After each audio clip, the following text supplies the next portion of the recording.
All right, let's try this again. I'm going to be deleting that one. Made for kids. It's literally not.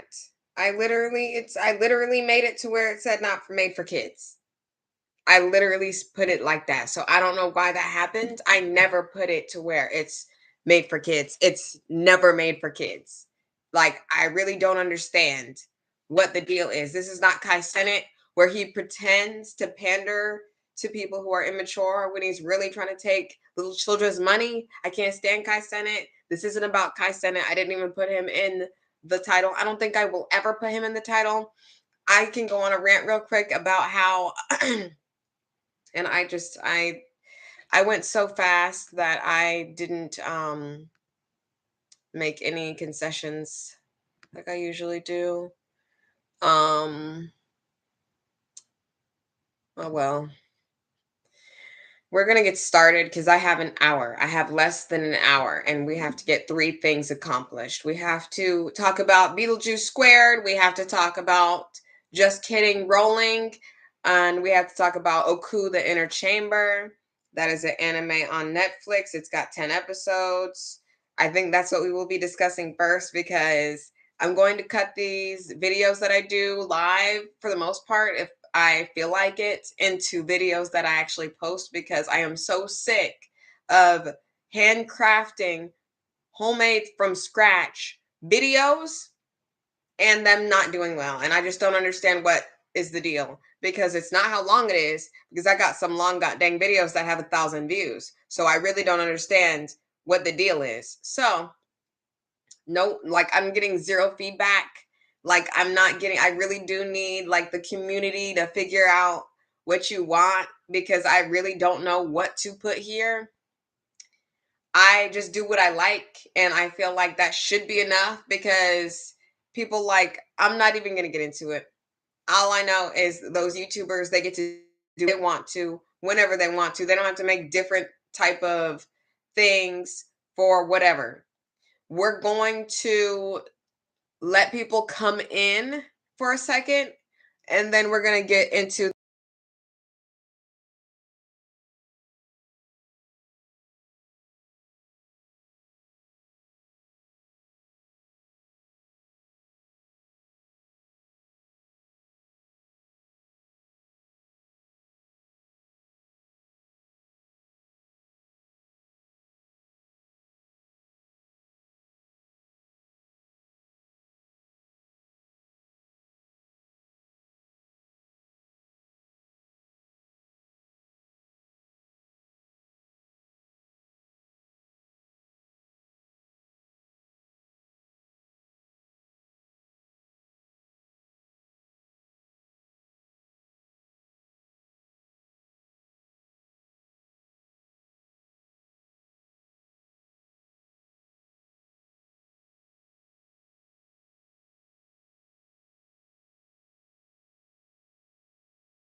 I think it's wild because I already had 2 views the last time.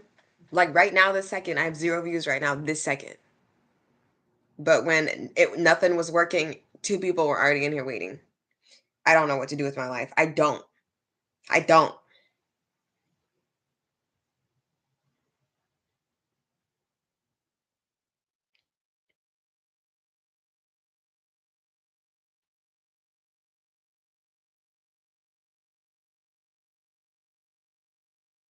All right. So we're just gonna go. We're gonna just gonna go. I'm like, we can talk about current events or whatever, and I can change the video title later. But the only thing I'm gonna say about current events is stop saying that women voice actors need to retire because they sound bad to you. Y'all don't do that to male voice actors at all. You do not. In every facet, women are told to sit down. Stop. We are going to talk about Beetlejuice, I think. I want to talk about Beetlejuice first because that's like the most on my mind. It's a little annoying. Ooku, the inner chamber, is a little annoying too. But I really did like that anime a lot more than I hated it.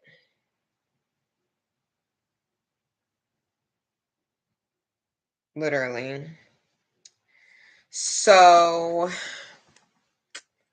I kind of want to just flip a coin and see what we talk about first. But since I said we were going to talk about Oku, the Inner Chambers first, let's talk about Oku, the Inner Chambers. It is a Netflix anime, and it was one of my things that I was going to watch for a long time. But if an anime looks a certain way, like there's a lot of anime that I just cannot watch because of what it looks like.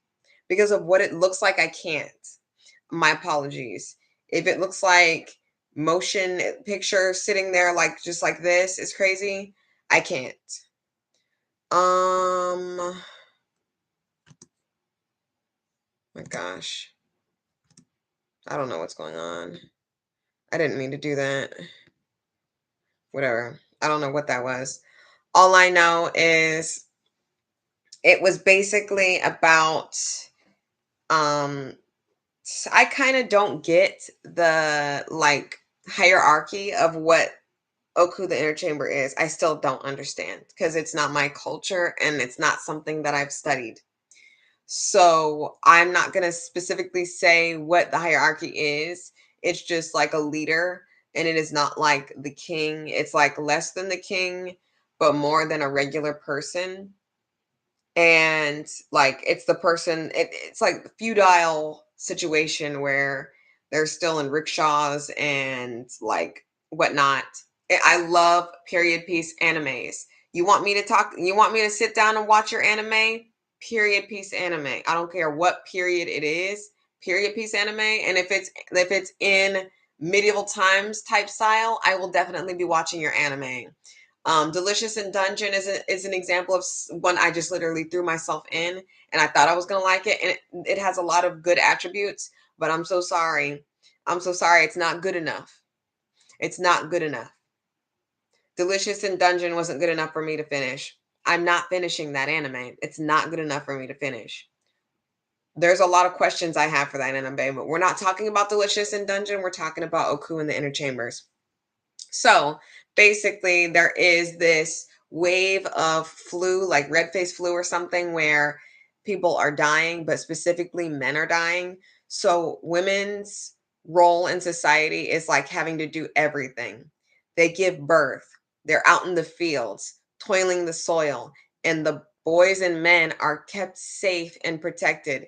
And it literally shows that it's not that the rules are reversed. It literally states that the rules are not reversed. The roles are not reversed with them.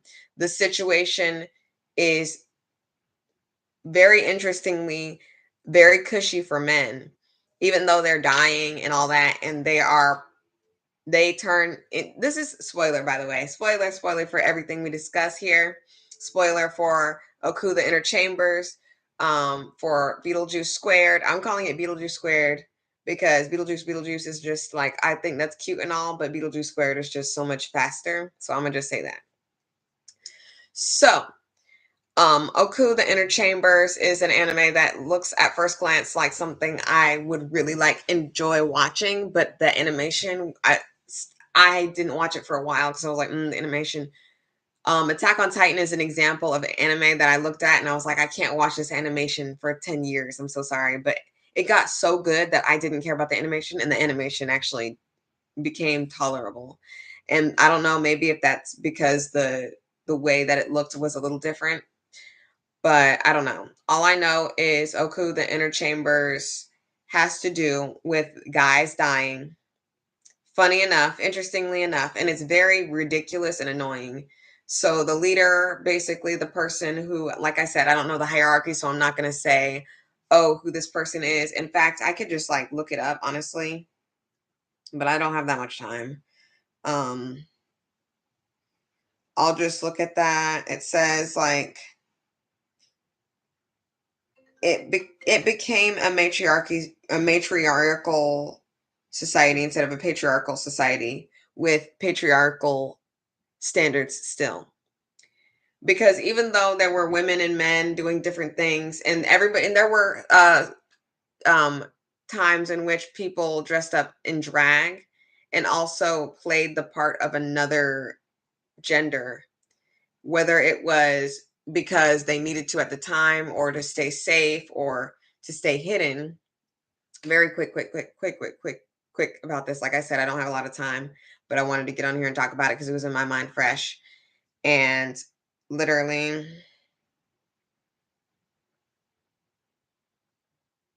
sorry, I just got a text message, but literally, basically has men in a harem around a woman, but not in a good way. It literally is like the worst way imaginable a harem could go for a woman.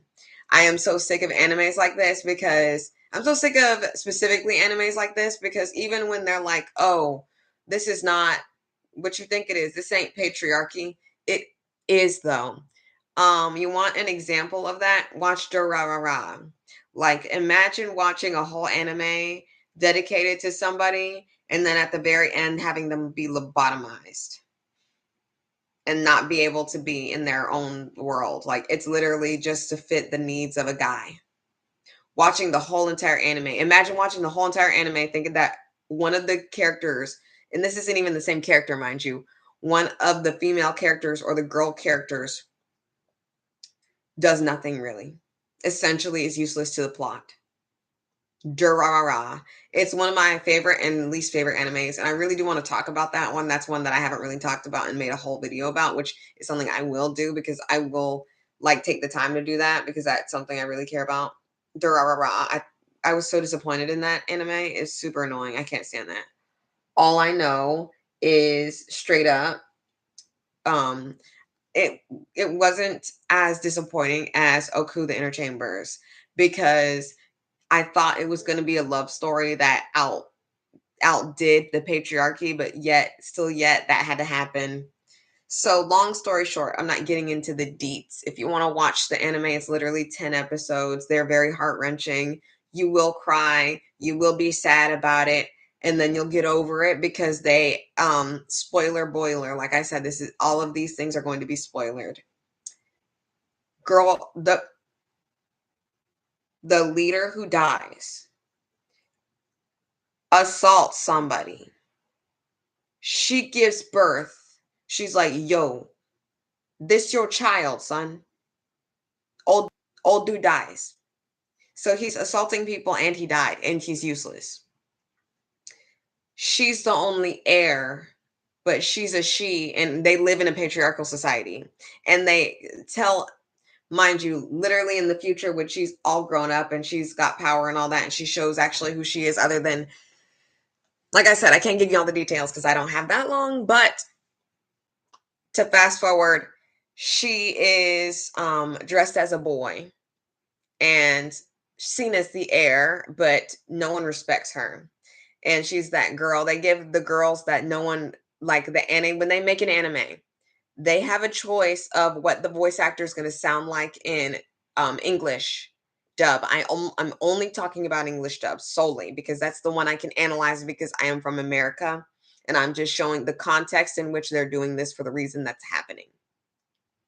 They have the choice to choose what the girl sounds like, and they will always, never fail, choose the most grating girl, the most annoying girl voice for the girl that they want to make out to be the worst person, and she is. They make her out to be the worst person when she's not the worst person. I really liked her story until they drenched it in patriarchal situation. Like, I'm so serious. So let me tell you this girl's story. So, mind you, her mother was assaulted. Her mother was assaulted that resulted in a baby. That's all I'm going to say. She brings the baby to him, he dies. They make her the boy heir.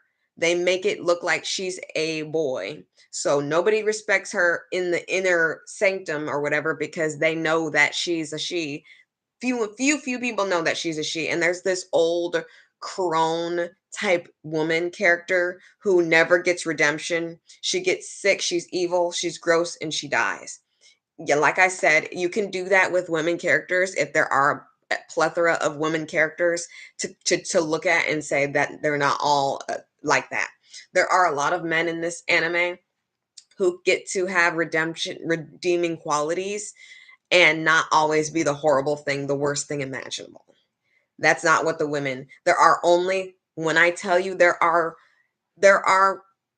okay, what I will say is they do like have this thing very interesting about um how they look at gender. I really do appreciate how they look at gender from different facets, and that's what I will say.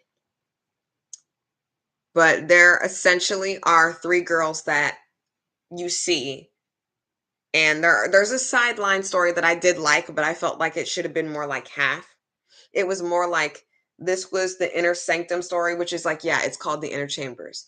And then there was this amount of the people outside of that. And I felt like if there was more of a balance, it would have been a better show. And like I said, it's called the inner chambers, so I don't blame them, and I can't say that that's a bad thing because it goes for the title. It's not going to do the bait and switch. It was what it was. But I would have appreciated seeing more of the situation on the outside of what was going on. So, old girl grows up. She has to have and wait, before she grows up, she's assaulted multiple times. Multiple times she's assaulted because the people who know what's going on, the people before they know what was going on, she's out there pretending to be a boy and she gets assaulted. And that's one of the many reasons why she's the way she is. And people don't see that context. They just see, oh, look at this bee. She's just being a bee. And it literally shows why. And that's why the guy falls in love with her. And this is the other guy's story. So he's a monk. Like you could say he's a monk or he's a person of the cloth. He's a religious person.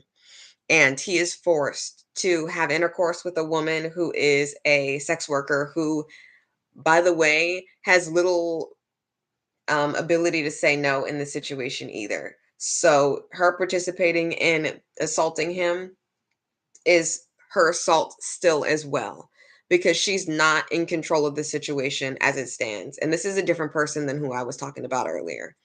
This is her lover eventually. Um and I don't even say her love. I say her lover because this is really annoying. I really hate this so bad. So he gets assaulted. He does get assaulted and he is forced to not be a religious person anymore because he broke his vows. He goes with another dude and they go into the inner sanctum. Basically, they are prostitutes to the girl so that she can have children. And before he gets there, she's already had a child and she already died. And she's already dealing with that trauma. She actually hasn't dealt with that trauma and nobody's helping her with it. And the crone character is like really like abrasive. And the other person that we meet later down the line, the other woman that I was discussing, that I said there were three of women, she's one of them. She is just the nurse woman that eats, and her thing is she's fat. That's what they say.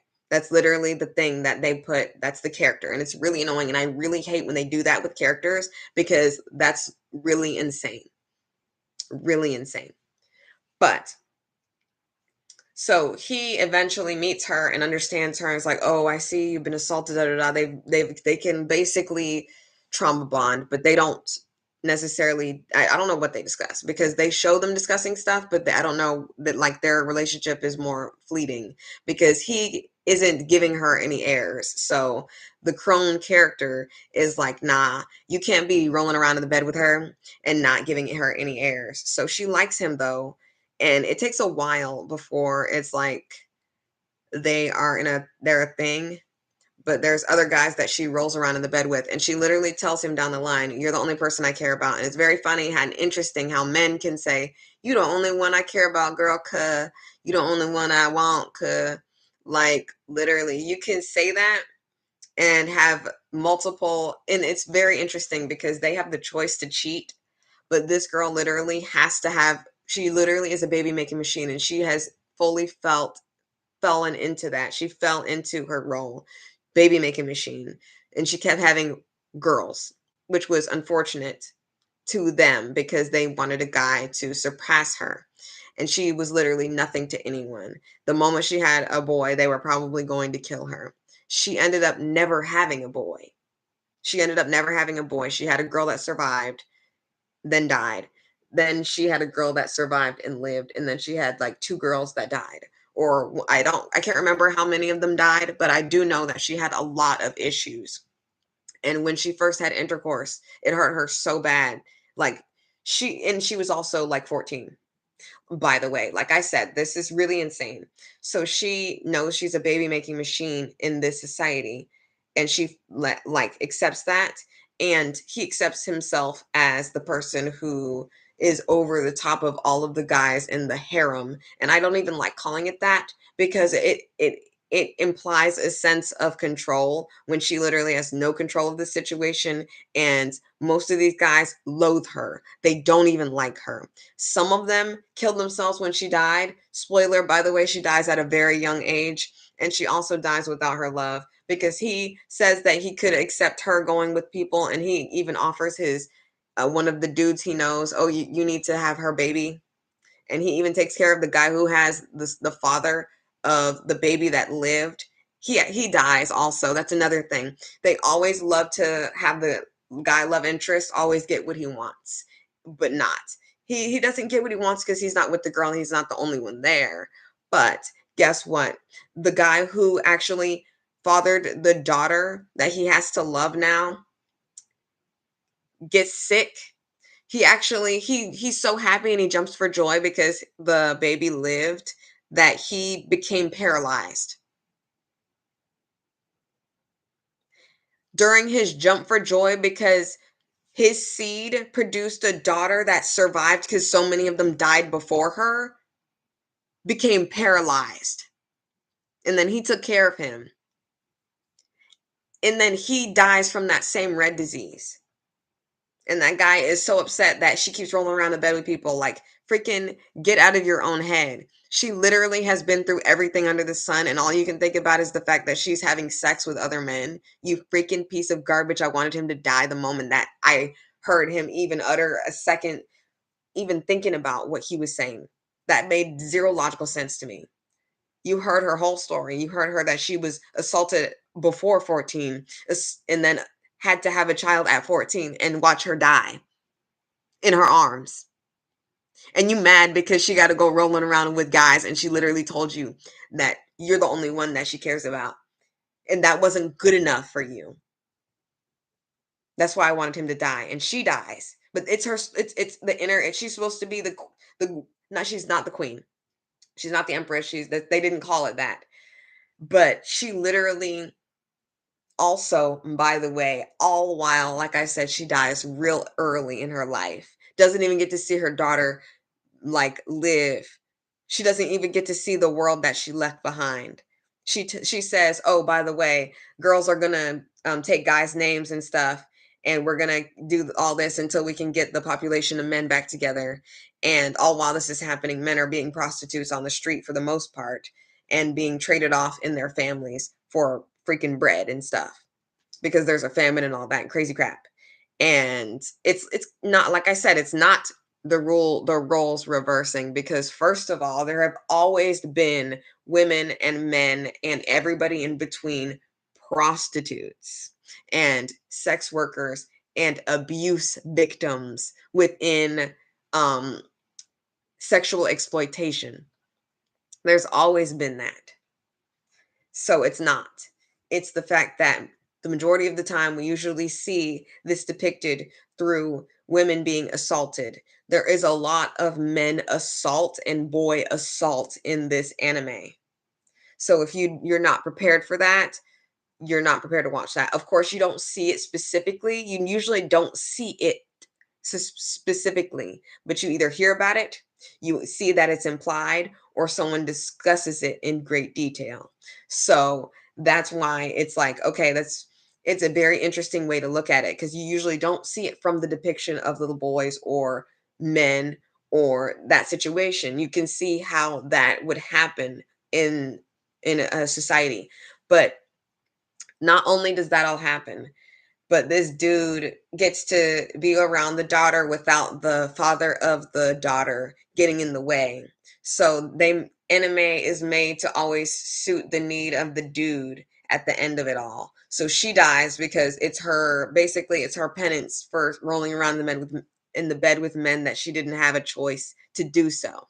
Because her mother was assaulted by someone that was important to society, so now she's in this position too. She has to keep giving birth and she keeps seeing her daughters die. So she died. And then the father of the child that lived died. And he gets to sit there and raise the child good.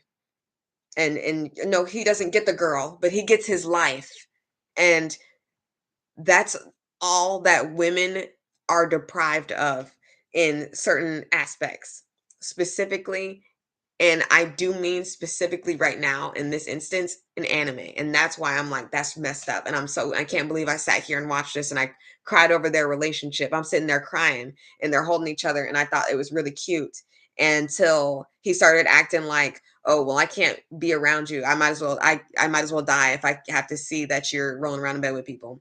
Like she wants to. It'd be one, and it's not even, because like I said, guys will do this, be like, oh, I'm so sorry, got a snooze. Like they don't care. They're gonna go roll around in the bed with whatever and whoever, and they act like, oh, it's so bad, but it is what it is. But when a girl does it, they literally are falling on the sword about to kill themselves, because they cannot deal with the fact that this girl is rolling around in bed with somebody that she doesn't even want. And like I said before, I was like, let me give you all this extra disclaimer before I continue. It'd be one thing if she was enjoying it. She didn't enjoy any of those men at all. She didn't enjoy any of those men. Even when we saw when that guy she chose, and even when she had the child from the beginning, it was still, she didn't even get to enjoy it. And they didn't write her to enjoy it either. So she never had an instance in which she enjoyed a relationship until that dude who said, "You know what? I can't even be with you anymore because your body's tainted," basically. Which is wild, because he, in a sense, was tainted. It's like you were the biggest hypocrite in the universe. You were assaulted before you got into the inner chamber, and you like, she didn't hold that against you and say, "You know what? I can't be with you because you're not pure, son." Could have kicked you out the inner chamber right then and there, but she didn't. And that's why I think um Oku, or how you say it, the inner chambers, gets like a 4 out of 10. I really wanted it to be a 6. I really was going to give it a 6 because I thought it was so much better than what I thought it was going to be. And I really do like how they treated like how different the angles were when it came to talking about like social balance when it comes to men and women and what they provide and what would happen in an alternate universe, because it would happen that way. It would be guys be safe up inside being coddled, and women still going out and working, doing the laboring, and still having to come home and take care of everybody else. That would be exactly how it was, and I think that's very interesting how someone wrote that. But I'm done talking about that anime. It really triggers me. I can't really talk about it for long. I can't.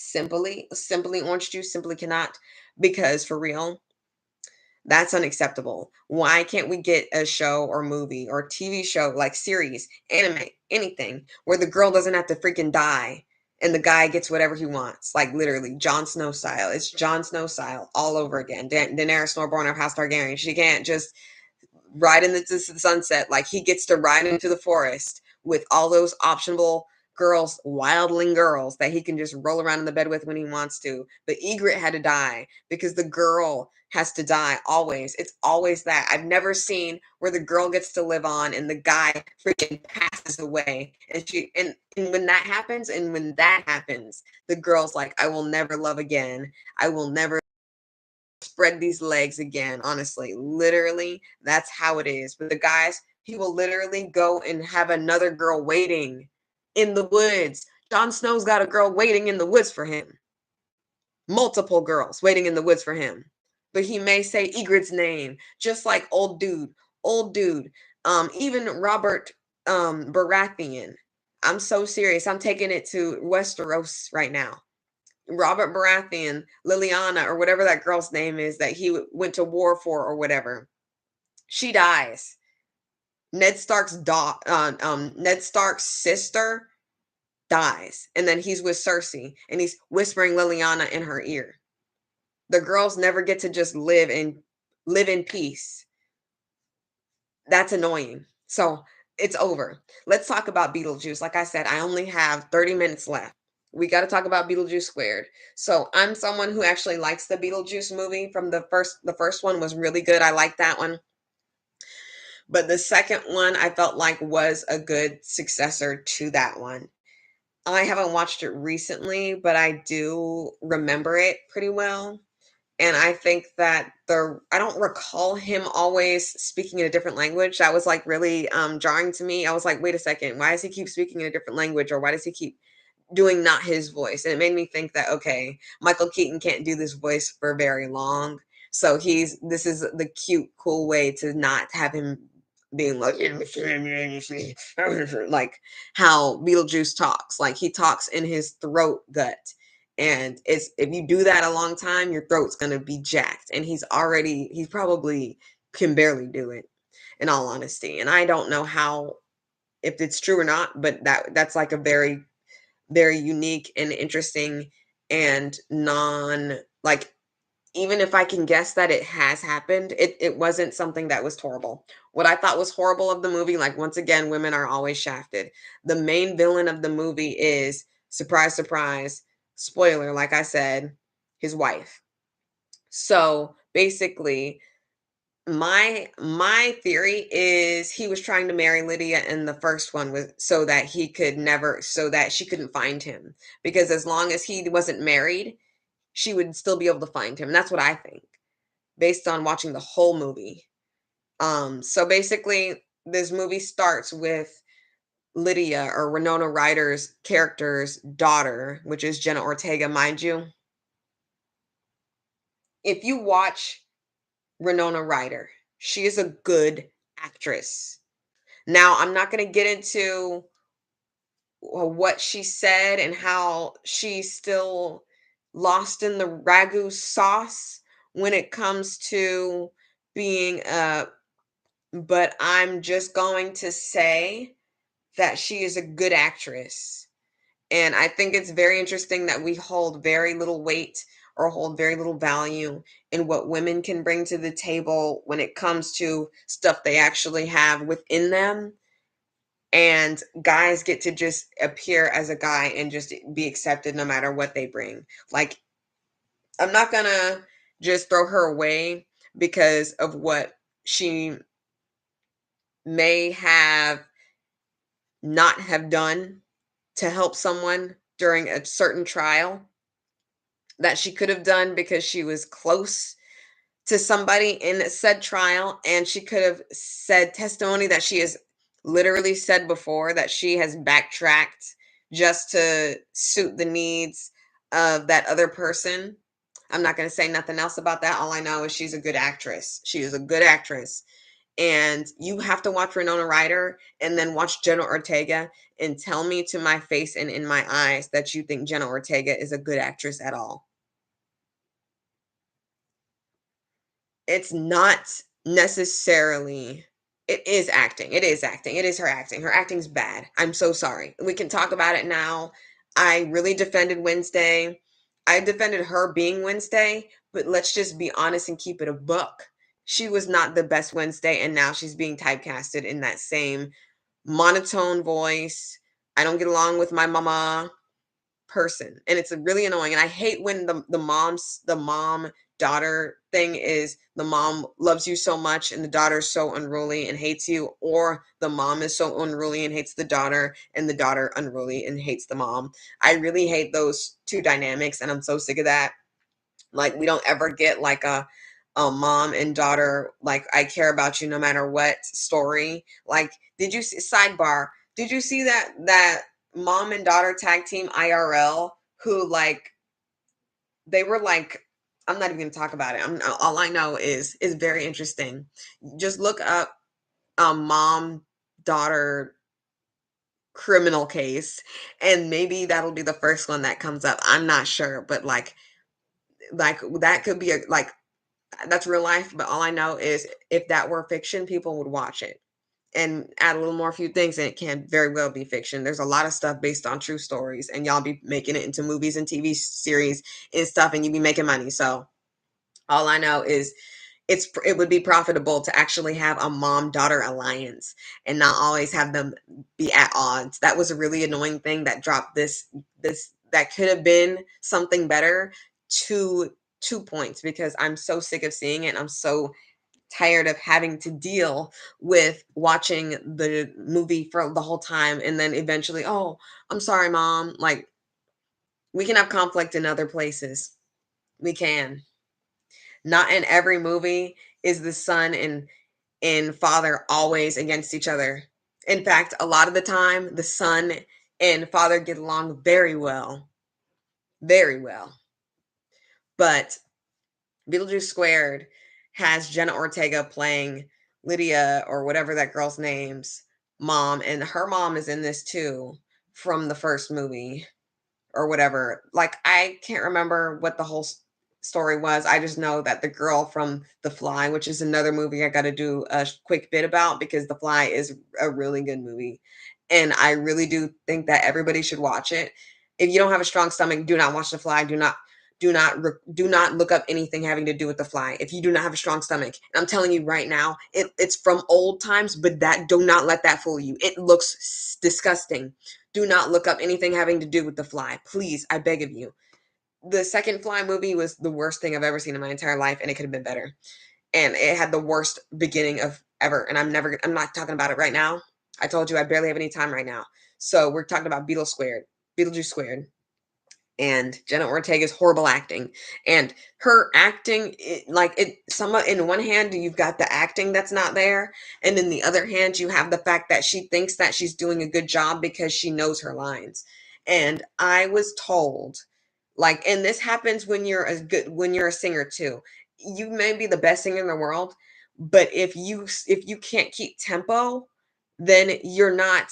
You have to keep tempo in a scene, and that's why people like John Hurt and people who are theatrical majors are good actors and actresses. And people who have been in theater, like Viola Davis, not Viola, I think Viola Davis went to Juilliard, but Bette Midler and like every single person who does theater, they're good actors most of the time because they can keep tempo inside the scene.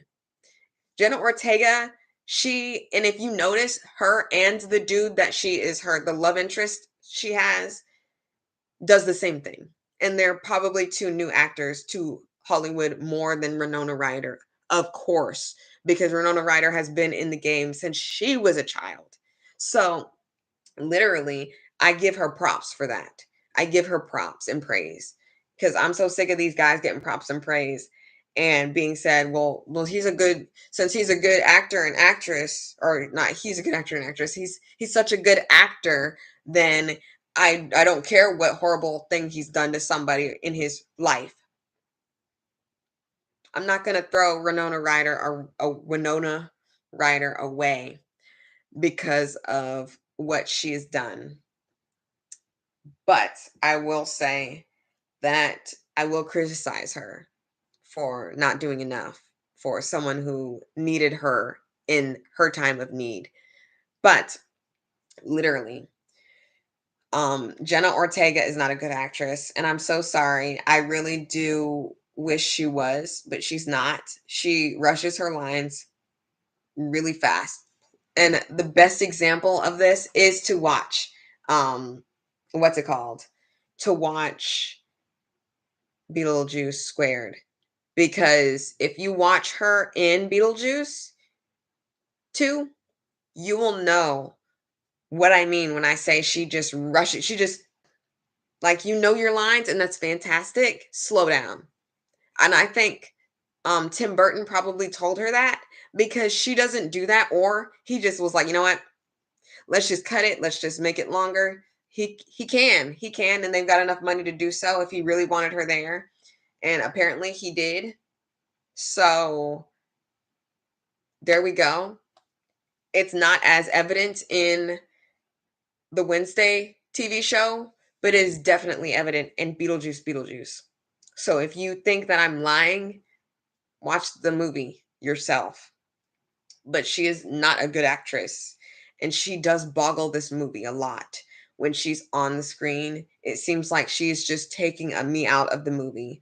When it's Lydia, Renona Ryder, and the other woman who's Kevin's mom from Home Alone, she's also an all-star. They're both very good actresses. So when they're in the scene together, it actually looks like a good movie. And it is a good movie. I think it's a good movie. But um Danny DeVito's in it for like 2 seconds, and it's funny. It's very funny. He steals the show, and I knew he wasn't going to be there long because they already got Michael Keaton throwing his throat out just to sound like a broke down Beetlejuice, and he sounds I think he sounds the same.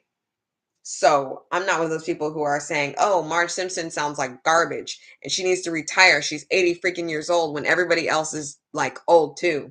So I don't know why you're freaking talking about Marge Simpson. And also, she's gonna quit when she wants to goddamn quit. Nobody is holding nothing to her head and saying she has to play Marge Simpson. She's playing that for the money, son. And maybe she gets residuals, maybe she doesn't. I have no idea. All I know is y'all need to stop saying that this girl needs to quit. And we only got a little bit more time, so I'm probably not going to drag J.K. Rowling. Just kidding, Rowling, because we don't have enough time to do so. There's a lot I have to say about her. I'm probably just going to write down a list of crap and put that in the next thing, but I'm just going to edit the what's it called, title later, and it'll be something different. But most of this Beetlejuice story is Beetlejuice trying to marry Lydia again. At least she's not a child now. At least she's an adult. So she's like, first, the way that Beetlejuice is introduced is very funny. Like, I feel like Michael Keaton just fell back into the role, and he did a lot here, but he also did nothing at the same time. I say at the same time because he's he's there, but he's fairly not like Jenna Ortega seems to be the main character, even though she's not, because she's not a good actress. It's more like everyone has a piece of the pie except the villain, the true villain, because Beetlejuice is kind of like an antagonist, but he's not a villain. The villain of the story is his wife, and he cut her up into pieces because she told him that she poisoned him because she wanted to kill him, I guess.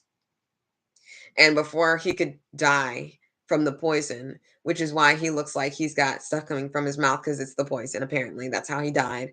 And I feel like that's retconned. I really do feel like he said something about how he died before, and they just kind of made this up. But it's whatever. So he was married, and I think that's another reason why he tried to marry Lydia, was because the last thing he remembered was being married. But I also think that he's trying to marry somebody so that he can have a ring on his finger and she can't find him. And that would be really cool, but they never ever say that. And also the way that she is defeated is super cheap. It's very cheap. The callback was not good enough. That worm, that sandworm was not a good enough callback. What would have been a good callback to actually defeat the situation would have been have those two ghosts come back from the first movie. The girl from, what's it called? The Fly. And like I said, if you do not have a good stomach, you do not look up anything having to do with The Fly. We've got 6 minutes right now, 6 minutes and counting before I have to shut off the stream and it's just going to get shut off. Like I may not even say goodbye. It's just going to shut off. So we're going to try to get this as quickly as possible. So Beetlejuice is trying to marry Lydia all the while. Before that, in the middle, all this is going on. She has a husband who died, and she her father died too, but what they really did was they cut him out of the movie, but he was still credited, which they might as well have brought him into the movie because he had very it's very funny and ironic, but it's not funny at all. It's very serious. He had underage, or he was either in possession or something was going on of underage things, and it was a case surrounding him, so they were like, nah, we're not going to deal with you, but he was there, like the character was there. He's credited as being the character. So I really don't know what the problem was him being in there. Because I was like, is he dead? He's very much so alive. And he looks very familiar. Like he was in Ferris Bueller or something. I don't remember. He was somebody something somewhere. And he looked very familiar, but they made it to where he died a very tragic yet funny way.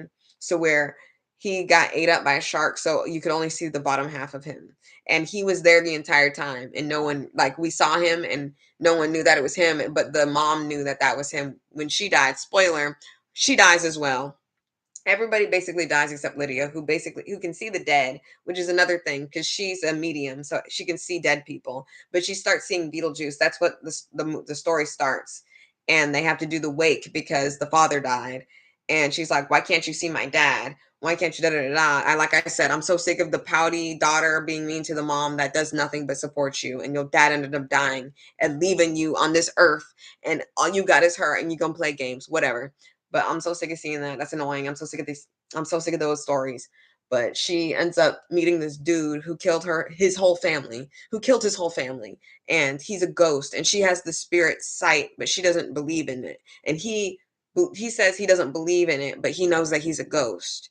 And he takes advantage of her not believing and basically saying, "Oh, well, let's do this, da da da da." And he's like, "Well, I'm a ghost." And then she figures out that he's a ghost, but she doesn't know that he's a murderer that got killed in the house because he killed his family. And they found him in the treehouse or something, and that's how they got him. But he ended up dying. So he ended up trying to switch the souls, her soul and his, so that he could live and she would die. And they went to the Soul Train, which was, yes, a bunch of black people running, dancing onto the bus with the dude who was on Soul Train or whatever, the TV show, which I thought was cool. I thought that was a cool thing.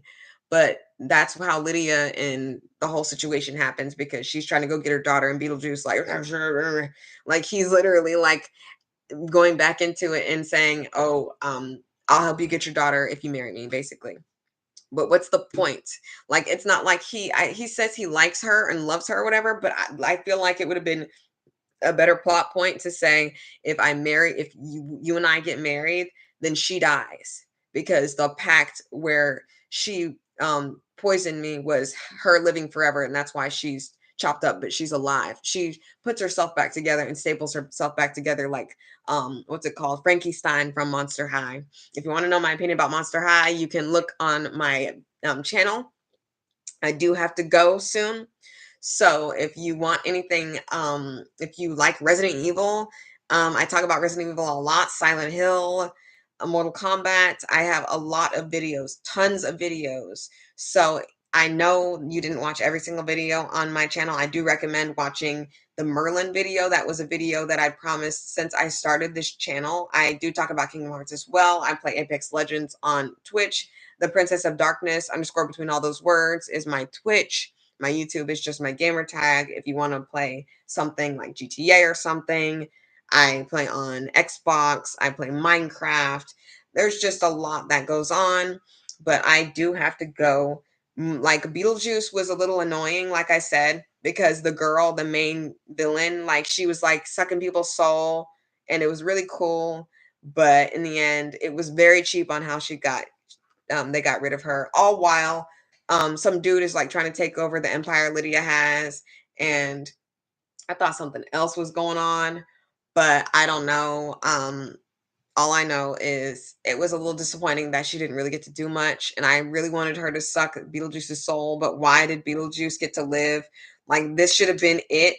So now we get to open Beetlejuice. Like, they're gonna have a third one. They should have just let her kill him, and they could have been dead together. Something, but she got freaking swallowed up by the sandworm, and that was like the end. And oh, he couldn't she something happened to where the deal was broken at the end, so he didn't have to get married. Lydia didn't have to marry her, even though he helped her get the daughter back and get the guy and kill him forever, which is very interesting. He kind of just came and went. That's another thing. Like the woman who was the big monster that was sucking people's souls the whole movie got destroyed in 2 seconds, just like that little boy who killed his family, and the family was still living as ghosts in the house as they died. I gave Beetlejuice Squared or Beetlejuice 2, however you want to say it, like a 8 because I thought it was really good, but I thought it could have been 10 if they didn't literally make a woman a villain and do nothing with her. They didn't humanize her. They didn't do anything with her. And it's like people are like, "Oh, you need to stop humanizing villains." Da, da, da. It's very interesting that they say stop humanizing villains when they're girls, but guys get to be humanized all the time. They People love a good Joker. Joaquin Phoenix got a standing ovation for 30,000 minutes for playing that garbage, good for nothing Joker. And I am going to say that I didn't like Heath Ledger's Joker either. Jack Nicholson, he is the piece of garbage of scum of the earth, but he was one of the best Jokers. And that's all I'm going to say.